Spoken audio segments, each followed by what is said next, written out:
Yo minasan, c'est la Ligue des Nakama, moi c'est Nsike, Mr. Prince, et aujourd'hui on va faire une live reaction à Werewolf by Night de Marvel Studios. Donc projet original voilà, auquel on ne s'attendait pas. À la base, non. Donc voilà, bon bah Marvel Studios se donne dans le... Voilà, ils veulent faire un truc original, ils veulent donner dans l'horreur. Ouais, pourquoi pas. Pourquoi pas. On va voir. À voir ce que ça va donner. J'ai eu des échos positifs. J'ai eu que des bons retours. Voilà, donc bon bah on va voir ce que ça va donner. Mais ouais, bon, on va voir ça. Bah, après notre décision de lâcher She-Hulk, Ouais, bon bah courte escabade de She-Hulk. voilà. Même si j'ai regardé quand même le dernier épisode, je l'ai regardé. Enfin, je l'ai regardé en, tu vois, j'ai fait des annonces rapides à certains endroits. Mais bon, j'ai bien compris l'histoire, ce qui se passait et tout. J'ai vu l'introduction de Matt Murdock, j'ai vu Daredevil. Bon, c'était sympa. Voilà. C'était sympa. Voilà. Mais maintenant, voyons voir ce que ça va donner. Yep. Allez, go.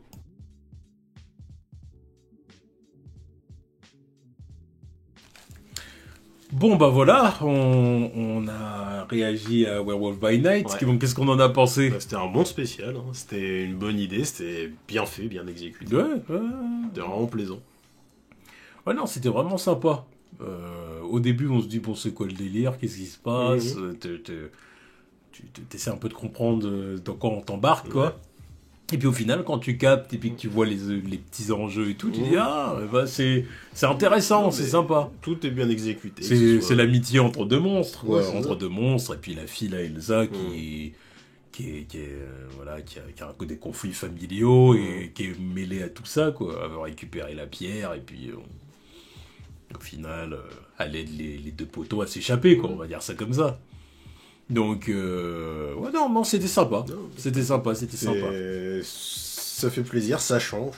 Il y a la prise de risque quand même dans certaines dans la direction artistique, dans les choix, dans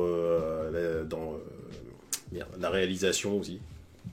Faire du noir et blanc pendant ton truc, ils l'ont fait une fois avec WandaVision, bon, ça aurait déconcerté plus d'un parce que bon, c'était dans le contexte de la série, on se demandait où ça allait, ça racontait quoi pour faire quoi. Là, je pense que ça va plaire parce que c'est dans le contexte Halloween. C'est dans le contexte Halloween, délire des films d'horreur de l'époque, tout ça, ça passe très bien. Ça leur permet de pouvoir s'en tirer avec un petit peu de gore et de violence. C'est ça. Non, c'est bien. Tout en restant PG-13. Bien sûr. Donc c'est là que tu vois qu'avec le PG-13, il y a quand même moyen de faire pas mal de trucs. Et justement, on le sait ça. J'aimerais bien qu'il... Enfin, on le sait, ça dépend qui. Oui. Non, mais parce qu'il y en a pour certains PG-13, c'est bébé. Ouais, alors que bon, il y a plein de films que les mecs ils ont adoré et qui nous rabâchent les oreilles avec, c'est du PG-13.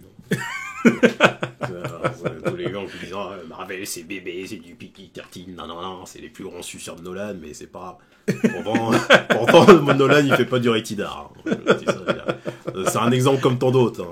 Tu vois, les BVS c'est pareil, ou les trucs comme ça c'est pareil, c'est du PG-13. Mais non, j'aimerais bien qu'ils restent dans ce délire là en fait. Qu'ils prennent je sais pas quel autre projet ils vont prendre pour faire un spécial, mais qui restent dans ce délire plutôt que de faire des séries à foison ou des films qui seront pas vraiment pertinents avec certains personnages. Non, mais franchement, c'était sympa. Donc, comme tu dis, j'espère qu'ils referont des... Je pense que oui, de toute façon, là, s'ils se sont embarqués là-dedans, c'est qu'il y a une intention. Il y a une intention. Donc, je pense que s'ils voient que les retours sont vraiment positifs là-dessus, ils s'autoriseront à faire plein d'autres trucs comme ça. Par exemple, plein d'autres trucs, peut-être pas plein d'autres trucs. Plusieurs mais déjà, s'ils en font 2 par an, c'est bien. Voilà, c'est ça. Bah, je préfère avoir plus de spéciaux, que de séries dans une année. Parce que là, franchement, cette année, je me serais passé de voir... Il y a eu quoi comme série cette année? Moon Knight, Miss Marvel, She-Hulk... Et c'est tout. Et c'était... Quand est-ce que c'est sorti Hawkeye? Non, c'était fin d'année dernière. Et ouais, Groot, ça compte pas, parce que bon, c'est ces 3-là, quoi, on va dire. Bon. Là, je préfère avoir au moins 2 spéciales plutôt que d'avoir 3 ou 4 séries. Ouais, franchement. Ouais, bon, enfin, encore une fois, voilà, encore une fois, on dit ça parce que le niveau était pas oufissime. Mais justement. Encore une fois, c'est ça le truc. Justement, là, j'ai pas perdu mon temps. Oui, non, mais je suis d'accord. Je suis d'accord. 4 épisodes de She-Hulk. Je suis d'accord. C'est-à-dire que moi, je veux bien qu'on me vende tout à partir du moment où la qualité est là. Bien sûr. Tu peux me vendre 3-4 séries du MCU plus des deux spéciales comme ça dans l'année. Si tout est bien, je suis content. Il n'y a pas de problème. Mais il y a même parce que tout peut pas être bien et puis on est. Non, tout peut pas être bien. Parce que ça fait une overdose aussi au bout d'un moment. Le MCU, il y a beaucoup trop de trucs maintenant. Je retrouve pas le truc qu'il y avait avant. Là, t'as 4 séries, t'as 4 films dans l'année, t'as 2 ou 3 spéciaux maintenant. Enfin, il va peut-être y avoir 2 ou 3 spéciaux. Oh, c'est bon, j'en ai soupé. J'ai pas envie de voir de 12 à 10 projets du MCU par an. Tu sais plus où donner de la tête. C'est même plus cohérent, tu sais même pas qui fait quoi, où on va où, on raconte quoi. Et les plus gros événements qui se sont passés, tu t'en entends même pas parler au bout d'un moment. Moi personnellement, tu vois, moi c'est pas vraiment ça qui me gêne en soi, le côté overdose. Enfin, si tu veux, c'est overdose et manque de qualité.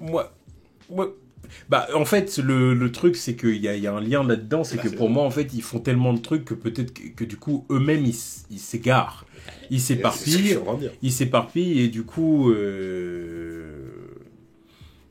Bah oui, comme je te disais l'autre fois, Kevin Feige, forcément, il est obligé de déléguer énormément. Et du coup, peut-être que c'est de moins en moins stable, si tu veux. Quoi. Il faut peut-être qu'ils reviennent à quelque chose de plus simple. Ouais. Tu vois ce que je veux dire. Enfin, après, je sais pas, on verra. On verra comment ils vont s'y prendre. Mais bon. En tout cas, ça, c'était bien. Ouais. Ça, c'était bien. Donc, on attend d'en voir plus de projets dans ce genre-là. Un spécial genre Ghost Rider, tu vois. Ce sera pas en spécial. Ouais, mais ça serait bien. Ou alors, ou peut-être, tu vois ce que je veux dire, si tu fais un truc genre un peu mythologie, tu vois. Oui, genre les Ghost Riders. Et genre, tu peux raconter plein de trucs, mais tu vois, un spécial sur un personnage, ou une mythologie sur un personnage. Ou par exemple, là, je sais pas quand ils vont sortir les X-Men, un spécial pour un personnage, par exemple. Là, ils peuvent en faire, mais à foison avec ces salopards. Plutôt que de nous faire des films ou des séries sur des X-Men, non, vas-y, j'en ai rien à foutre de faire une série sur Gambit, par exemple. Tu vois. Mais un spécial, par exemple, un truc d'une heure à peu près, ça passerait bien. Ouais, je sais pas. On verra. Ça dépend de quel X-Men on parle, quand même. C'est pour ça que je sors Gambit, par exemple. C'est pas comme la fois quand il parlait de faire un film de 2 heures sur Gambit, frérot. Cale l'affaire. Ouais. Enfin bon, du coup, on attend de voir plus de projets dans ce genre-là, et puis vous, dites-nous ce que vous en avez pensé dans les commentaires. Allez, tchuss.